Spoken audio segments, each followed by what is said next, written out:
Dave Clausen, Dave Doran, Deeks, Wolfpack, 12 noon, Carter Finley, CW Network. We got the keys.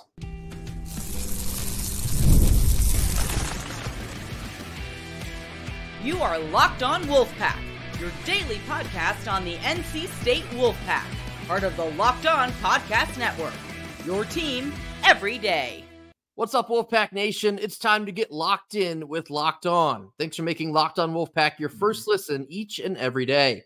We are free and available wherever you get your podcast and on YouTube, part of the Locked On Podcast Network, your team every day.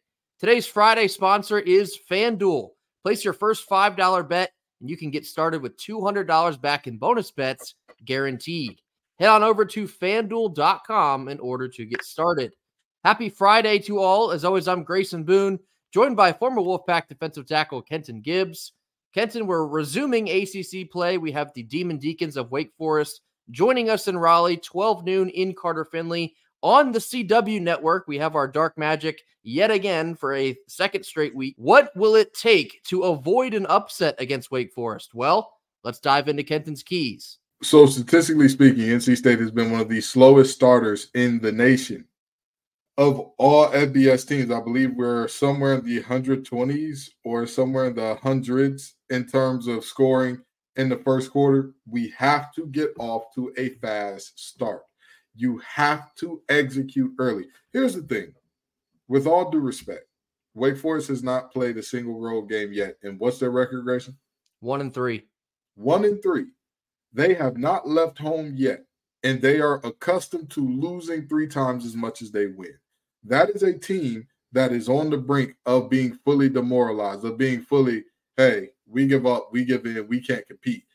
Do you know what teams like that need to win a football game? Hope. They need the thought that I can do this, I can win, I can compete. This may be our day. But you know what you snatched that away from them with? You know what kills hope? Early points. If you're scoring right away in this football game, you're setting the tone for, hey, this is what it's going to be all night long. This is where I'd insert the clip of Coach Yost from Remember the Titans. Leave no doubt. Make sure they know who the most dominant team on the field is as soon as the first snap is snapped. Leave zero doubt. NC State is the better football team. They're looking to inspire some confidence on the offensive side of the ball. This is the game to do so. Hit them right in the mouth, right out of the gate, and the rest will take care of itself. Key number 2. So the second key that we have here is rush for 150 yards. After you get off to that lead, after you make that lead happen, you have to be able to rush the ball, run the ball effectively in order to kill the clock. When we think about the times where we've seen, hey, we got out to a lead, but we let down, what happened? We were unable to run the ball. Where does Wake Forest rank in terms of stopping the run? Dead last in the ACC, 17th place. The reality is this. When you get that lead, if you are unable to run the ball effectively, what will happen is we will ultimately get into that stale run first down, run second down, and attempt to pass on third and long offense, which spells disaster for the Pack. You need to be able to run the ball to salt away this game if you develop an early lead. That is what you're supposed to do here. And even if you don't develop an early lead, you are better when you're multi-dimensional. The Locked On Look of the Week that we showed you from this week, we saw 2 linebackers get sucked into the line of scrimmage by run action. Do you know what makes linebackers honor that run action? When you are running the ball effectively. So rush for 150 yards will make the game so much easier on CJ Bailey. It'll make the game so much easier on your wide receivers. The passing lanes will be bigger if you can run the ball effectively. We know that Coach Doran likes to kind of shorten games with the ability of his defense. A good offense, specifically a good running game, will do most of the work for the defense. If you can run the game and dominate in doing so, this game will be over before it begins. We're also looking for an established passing game, hoping to get that as well. But if you get that early lead, like Kenton was talking about, if you can stay consistent enough on the ground, it's pretty much the ball game from there on out. And our third and final offensive key, finish 40% or better in third down conversion rate. Let me tell you why this is so important. When you talk about all of these keys stack and build on top of each other. Do you know what causes losses in games where you do get out to a quick lead, or losses in games in general where it's a tough struggle back and forth? Who makes the bigger plays in big moments? I want you to think back to a few years ago where us losing to Wake Forest was the difference between us being in the ACC championship or not. How many 3rd and longs or 4th and longs did we get Wake Forest into? And all of a sudden our corners just spazzed every time the ball was coming their way. Boom, Wake Forest first down. They did not win that game because they outgained NC State that year. It was not won because they out-physicaled NC State that year. It was won because in the crucial moments, in the 3rd and 4th downs, when it mattered most, Wake Forest was able to convert at a very high clip. NC State needs to do the same thing here. And if you are running the ball effectively, you are putting yourself ahead of the sticks. And I'm guaranteeing you, I have not heard yet of a team that over a full sample size of a season was better percentage-wise on a fairly similar sample size, was better percentage-wise on 3rd and 7+ than they were on 3rd and 3 in. That just it doesn't work out that way for a reason. So stay ahead of the sticks, and even if you are behind the sticks, make a big play on 3rd down. Somebody be a playmaker. Don't just give us that same old quarterback draw that we've seen time and time and time again. That old quarterback power do-si-do that we've seen a billion times on 3rd and long. Make a play. Trust your playmakers to make a play. Don't just play not to lose, play to win. I want to see improvement in this key specifically because we were 1 for 11 last week against Northern Illinois. 1 for 11. That is putrid. That allows them to linger. That allows them to stay in the game. I don't want to see any semblance of us letting Wake Forest linger in this game on Saturday. Take it to them early. Take it to them often. Stay ahead of the sticks and convert those big plays like Kenton's talked about on 3rd down. That will break Wake Forest's will right out of the gate. Need to see it. And now let's jump over to defense and special teams. All righty. So the first defensive key is hold Marin and Green under 150 yards combined. Those two are, in essence, Wake Forest offense.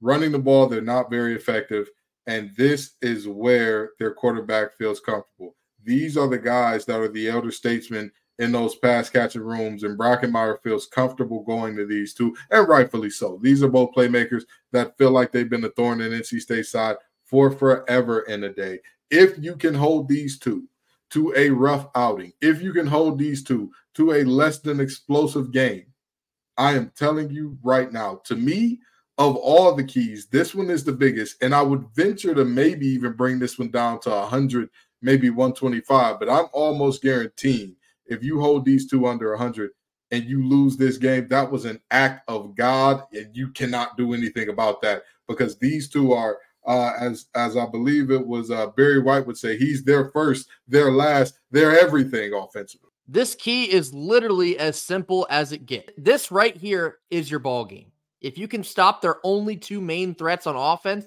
you win the game. NC State's going to have to score as well, but if you can't contain Marin and Green, I don't know where this game might go. If they're busting our coverage and getting behind the defense and taking the top off of it, it could very well end up as a long day in the office.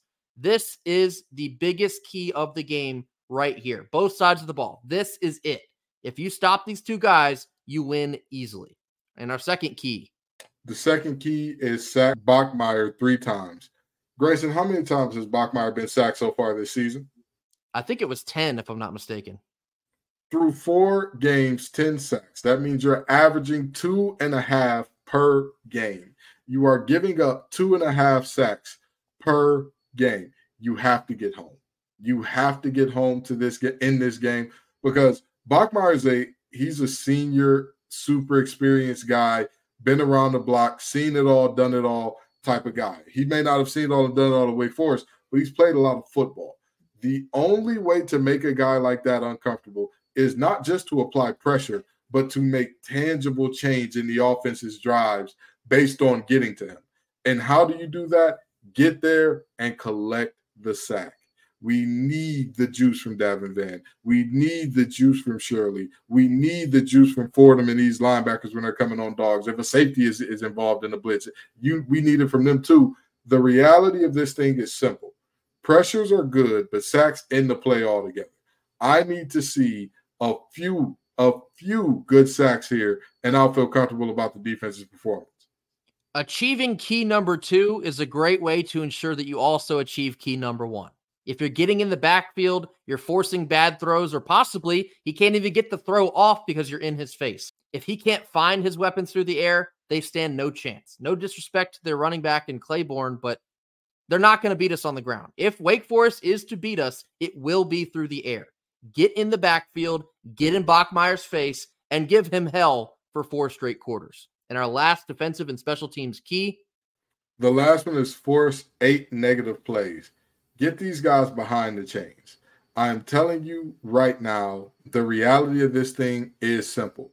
If you get them, if you are forcing negative plays, right? If you're getting the sacks, you're getting the TFLs, you're forcing offensive penalties, whatever the case may be, to put them well behind the chains, you make them one-dimensional. And when you make them one-dimensional, all of a sudden that long mesh matters a lot less because, I mean, sure, you can ride your running back all day and night in terms of holding it down in there. Let the ball go. It's 2nd and 20.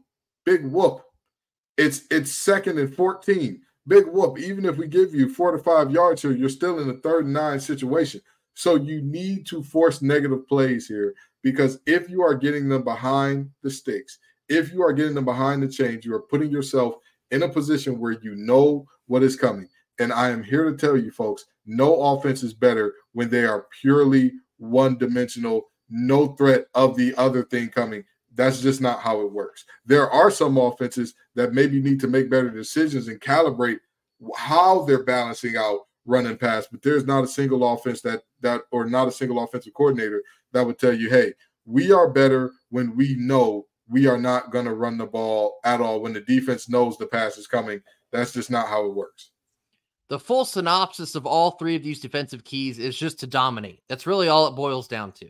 You have a better defense. You have better athletes. Prove it. The last year in 2023, the defense stood on their head out in Winston-Salem. It was a spectacular effort. They have the ability to repeat that here in 2024. Get in the backfield, force mistakes, keep Wake Forest behind the sticks. You don't give Wake Forest a chance to beat you if they can't get the ball out, if they can't hit the right guy, they can't even find the right guy. Defensive pressure and wreaking havoc is really all you need to say about this one. Coming up next, we're getting into Fan Friday, addressing our top comments of the week. This comes after a quick word from our sponsors. Our first Friday sponsor is FanDuel. NFL fans, you can start the season with a big return on FanDuel, America's #1 sportsbook.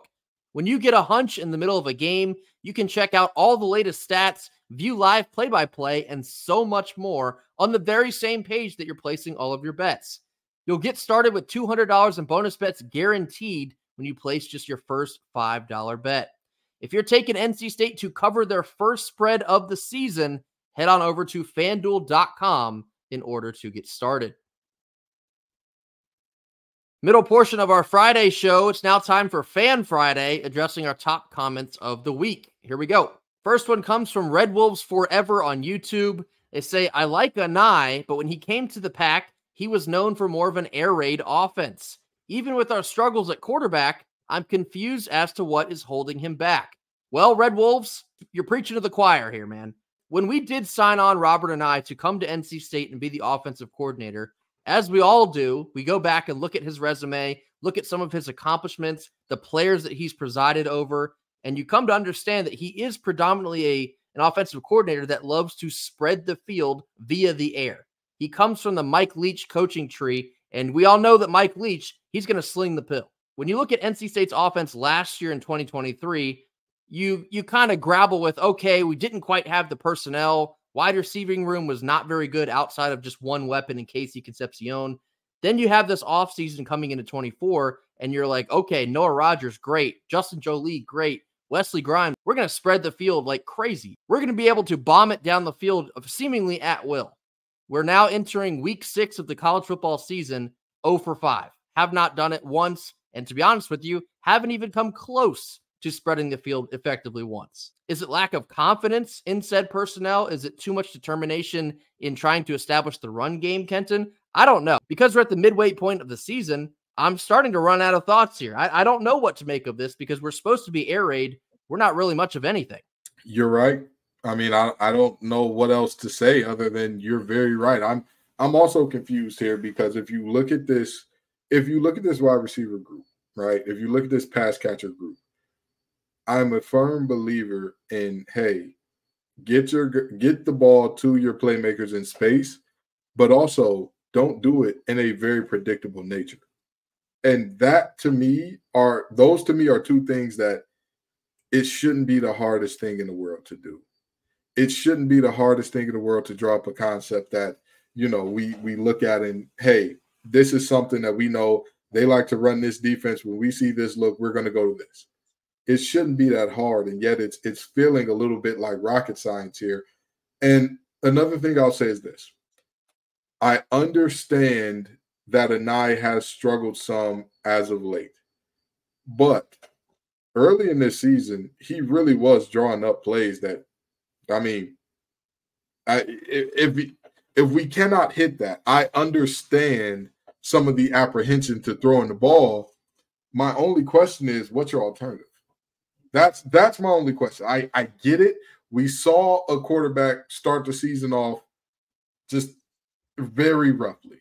And it wasn't just on Grayson McCall because the offensive line also had some moments where it's just like, what's happening here? And also with the running backs, there have been schemes that the play has been drawn up to where if you break one tackle as a Division I Power 4 running back should, it's Katie Diggs at the doorstep. Congratulations, brother. You scored a touchdown, and it just hasn't happened. I do want to give Robert and I credit because there were times early in the season where I'm like, hey, what more can he do? What more can he do? We need to hit the plays when they're there. But now it does seem as though we are kind of identityless. We don't have a discernible, hey, this is what NC State wants to do offensively. This is how they want to come at us. It's just like they're going to get it to KC on the jet sweep pop pass. That's all we know. On the jet sweep push pass, that's all we know. That's the only thing that we know is a constant in this offense. And one more quick thing. I'm not so convinced that we've had a quarterback capable of the air raid so far. We've had Brennan Armstrong, not exactly the guy to do it. Grayson McCall, based on what we've seen, not the guy to do it either. It's a lot of responsibility to try and place that onto CJ Bailey, but I would like them to basically take the training wheels off this week and see what he can do through the air.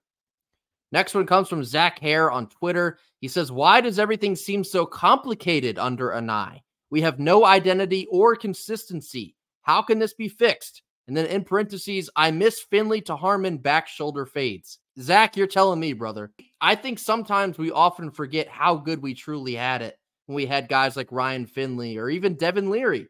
Leary to Emezi, the back shoulder fades.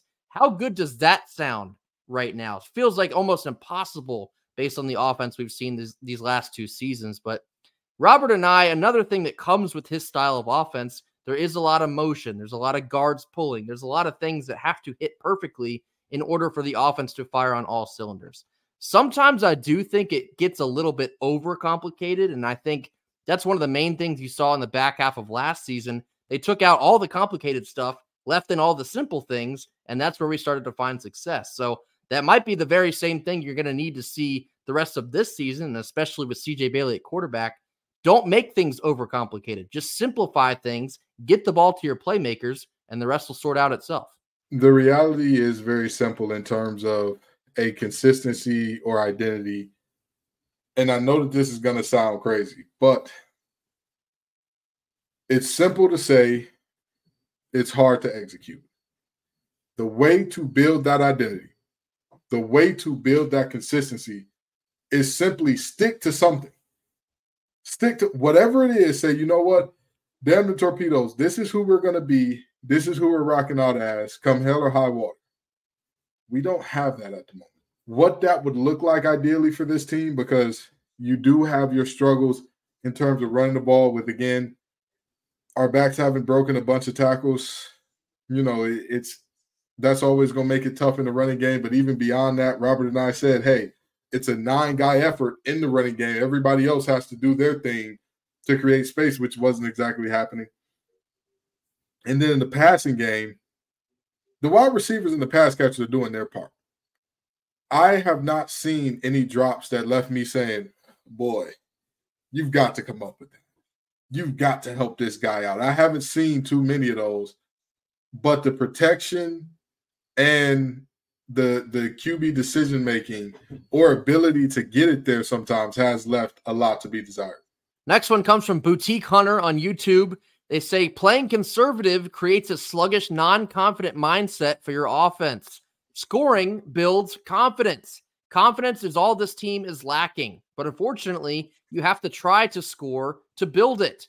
I'm at a loss. Even when we win, we feel lucky. So, kind of piggybacking on what I was talking about with the training wheels and CJ Bailey, when you're looking at the second half of the NIU game and the offense kind of feels like they've taken their foot off of the gas pedal, you're stalling in the mud, you can't get any kind of consistency on offense. That's tough because you have a true freshman quarterback that you're trying to figure out, is he the future of this program? How do you determine that if you're not letting him just grip it and rip it? Now, there's another layer to that in the fact that with a lead in that second half, you don't want to create more opportunities for turnovers or a young quarterback getting outside of his head. I get that too, but I think there is a real element to the offense being so sluggish when you're trying to build confidence. It kind of speaks to that body language that you saw from KC after he scored a touchdown. He looked a little bit fed up. He looked frustrated. That confidence factor is where we need to get back to. And again, when you're looking at Wake Forest this weekend, if you can't find a way to get the offense right against the worst defense that you're going to face probably the rest of the season, I don't know what else to tell you. The time needs to be now for righting some wrongs. Yeah, I 1,000% agree. You know, you talk about a team that's lacking confidence. I would agree offensively, we do lack confidence in a lot of ways, and this is the game to build it. If you cannot build that confidence against the worst defense in the conference, what more can we say? What more can we do to say, hey, this is the moment that you have to show up and you have to be prepared to say, you know what? I'm going to go into this game with this is who we are, and this is who we're going to impose ourselves as being from here forward. We look at last year's offense, and it was a very similar situation coming out of the Duke game where we're asking, who are we as an offense? What do we do well as an offense? What do we have committed to, hey, we're going to run this and we're going to run it well? And then all of a sudden, that team said, you know what? Damn everything else, we're going to be physical. We're going to create knockback. We're going to reestablish line of scrimmage. We're going to use the quarterback in the run game, which gives us a numbers advantage, and that's how we're going to rock out. The offense was not great, but the offense definitely showed you, hey, this is who we are. This is what we do. We have an identity at the end of the season. I hope that we are at that point now where we can get to, hey, damn the torpedoes, this is who we are. Next one comes from Boo Corrigan Burner. He says, at this point, I think punting is a part of the game plan. Once we get behind the sticks, are we playing to punt? Shout out Boomkester, though. Kenton, real question. How many punts tomorrow against Wake Forest would piss you off? I think for me, it's about 5. I think 5+ punts would probably piss me off. Mr. Corrigan, please stop speaking on your team like this. You know, it's not becoming. I'm joking. I obviously know that that's not Boo Corrigan. With that being said, you know, how many punts would it take to piss me off? I would agree with your assessment of 5. I would agree. I would, and mind you, we're talking during meaningful football, right? Like if there's trash football happening, and by trash football, I mean the game is over, it's decided, you're just kind of, you know, going through the motions for the rest of the game. I'm not mad at those. But I'm saying while the game means something, I would agree. But really 4 is pushing it. You're right up against it. You're right up against it in my book. If I see 8 punts again, if I see 8 punts again, if I hear Caden Noonkester has been the best player for both teams all night one more time, if I hear that, I'm sorry, best player for both teams all day one more time, I am going to do something so aggressive it may remove the CW magic. That's how disturbed and angered I will be by this. And last one comes from Walmart Fan Finder. They say state football makes me drink a lot of beer because I see things I want to forget, and alcohol helps me do that. Unfortunately, this leads to frequent urination as I'm 50-ish. That causes me to miss more of the action than I'd like. Does this make me a bad fan? Thanks. Well, I think you might have an answer within your own question. If you're dealing with frequent urination, you're already missing things that you would like to forget. You can't forget what you're not already seeing. So perhaps there's the answer there for you. Hey, big dog, go to get that that check engine light is on. Go on to make sure everything, top, baby. Go to make sure everything's all right there, Walmart. Go make sure everything is golden there. But I'm gonna tell you this, right? I think this does get to a bigger and more serious point that a lot of people are feeling right now. Is skepticism, is doubt, is a little bit of pessimism right now. Does that make me a bad fan? And I would say no. If you're 50 years old, how many NC State ACC championships have you seen in your lifetime? Because NC State has been in the ACC all that time.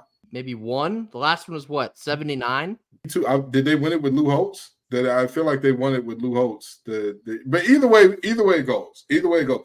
The fact that we're discussing that in this manner, that Grayson and I are having to dig in the archives and blow the dust off of the old tape to say like, oh, that's the team that did it way back in 79 before Grayson and I's parents probably met.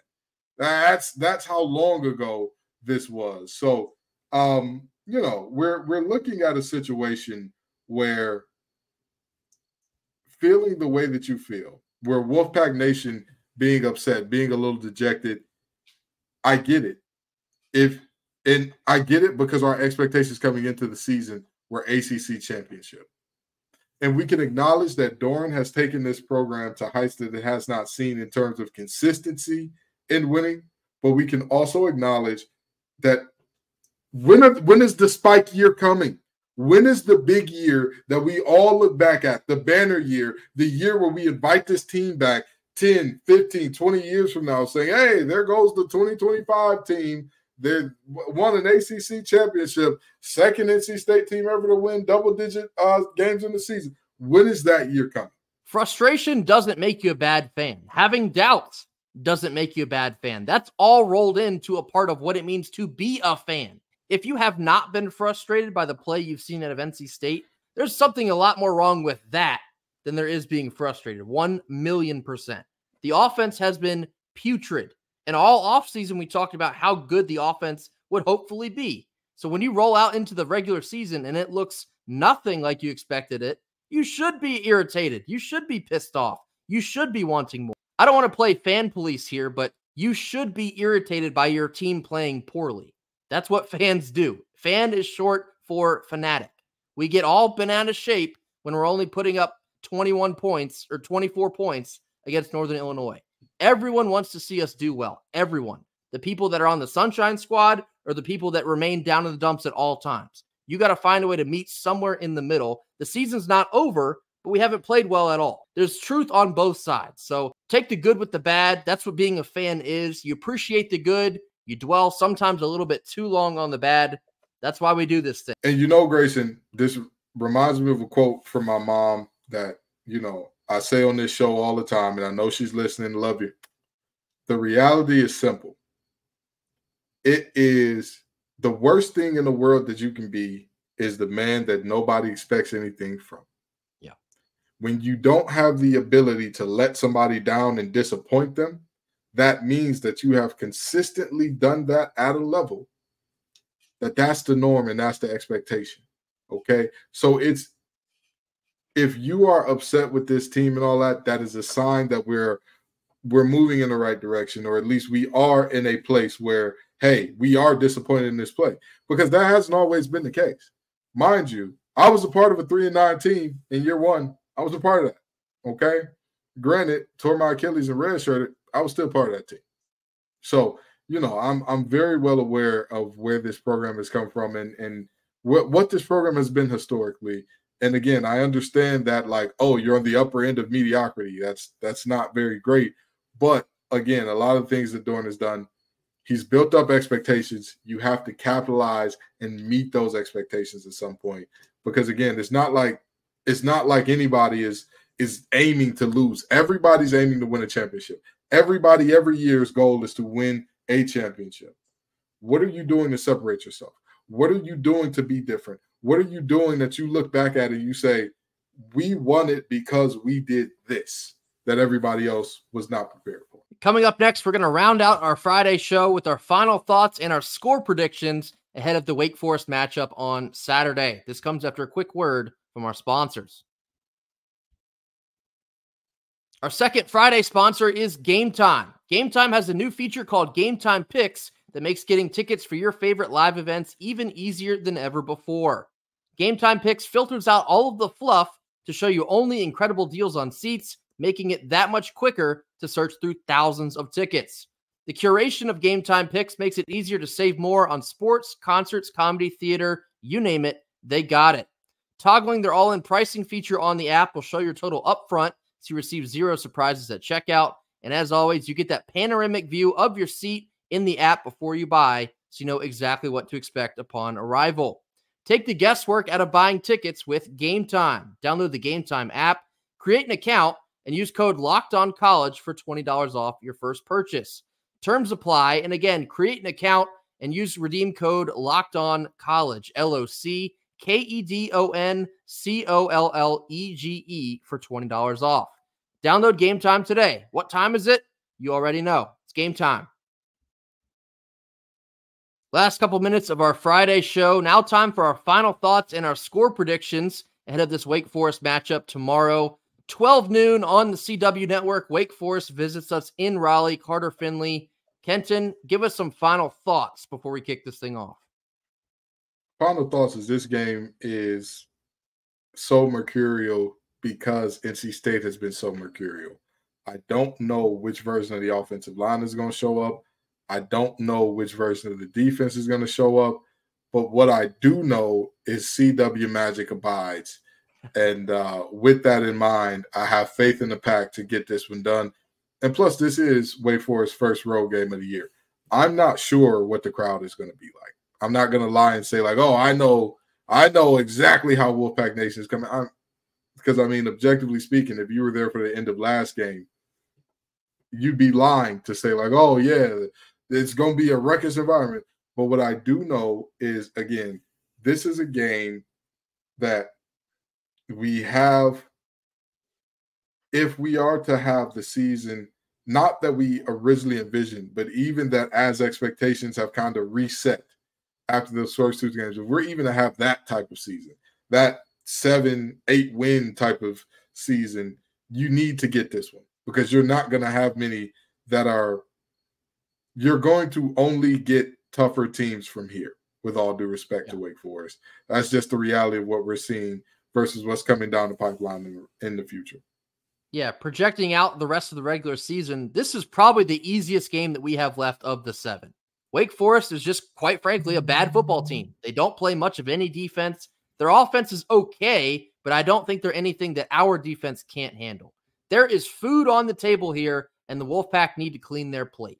If you can't figure out this offense against the worst defense in the conference, one of the worst defenses in the country, then I think you have a real problem on your hands, much bigger than a lot of us have realized. I know it's a true freshman quarterback. He's still there at the helm. I want to see the training wheels at least loosened. Maybe not ripped off because I don't think that'll happen, but at least loosened. I don't think you can play scared in ACC play and feel comfortable and confident about that squad. CJ Bailey has been, to his credit, very upbeat, very positive, and I love him for that. Regardless, I want to see his head stay right there. And so this offense, this is your chance. This is your week. This is your biggest opportunity to make a little bit of noise, probably the rest of the season. All right, Kenton, score predictions. What do you have for us? Well, NC State is 4.5-point favorites, and that line originally opened at what, 7.5? Or I think it was 7. Yeah, it's dipped all the way down to 4.5. I don't think NC State covers. I think we win this game 34-30. I think our offense finds ways and does just enough. But I think that because we loosen up those training wheels, there's going to be a turnover or two that puts our defenses back against the wall. And I think that Miranda and Green do make some plays. I'm not saying that they're going to have a dominant ball-out game, but I think they make some plays, and this game ends up much closer than it should be. And I think they get a late score to kind of backdoor this one into a bad bet. 30-34 NC State.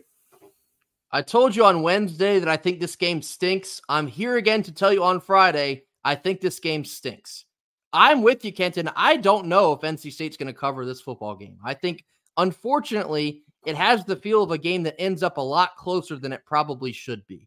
And whether that's due to play calling or overall execution, whatever it is, or letting Wake linger around too long, this game makes me a little bit nervous. It's not because Wake Forest is overly talented, because they're not, respectfully. It's so important that you pounce on top of them and you do not let up. Unrelenting energy for all 4 quarters. Until we get that, we're going to keep asking for it. So we're going to have to see how that shakes out. I also told you on Wednesday, my one bet that I will place for this game, Justin Jolie anytime touchdown.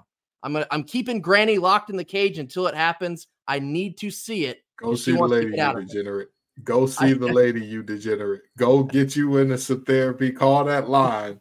Because Granny's telling me to call the number, but we got to get Granny out of the cage here. Get Justin Jolie in the end zone. We have all waited long enough. Justin's waited long enough. He's one of the best pass catchers on this team. I do think this is the game it finally happens. I know I said it last week. I lied. It's this week. He's getting in the end zone. It's very confusing to me because when you look back at how Anai used Jelani Woods or Arondé Gadsden, it's just like you have the archetype, you have the mold. Well, do the thing. Do the thing, and we're just not doing it. But Justin Jolie is he's a force. He's a force on that field that we are not taking advantage of or utilizing properly at the moment. With all that being said, my final score is 28-24. I think it's a close one. We both have that 4-point difference between NC State and Wake Forest. Hopefully we're wrong. I hope NC State blows them out. They feel comfortable. We haven't had a whole lot of confidence to think that may or may not happen, so we'll see how that goes. That'll do it for us here on Friday and for the week. Be sure to hit that like button. Drop your comments in the comment box. Tell us what you think. Tell us your score predictions and possibly who may or may not get into the end zone for the red and white. Actually, the red and black. They're wearing red and black, which is not the best move against Wake Forest. We'll leave that there. Anything else you have on your mind, drop that down in the comment box as well. Mash that subscribe button on your way out the door if you have not already. We'll see you on Saturday afternoon for our post-game live. Certainly hoping to celebrate an offensive explosion. Who's with me? Until then, we'll see y'all tomorrow. Go Pack. Go Pack.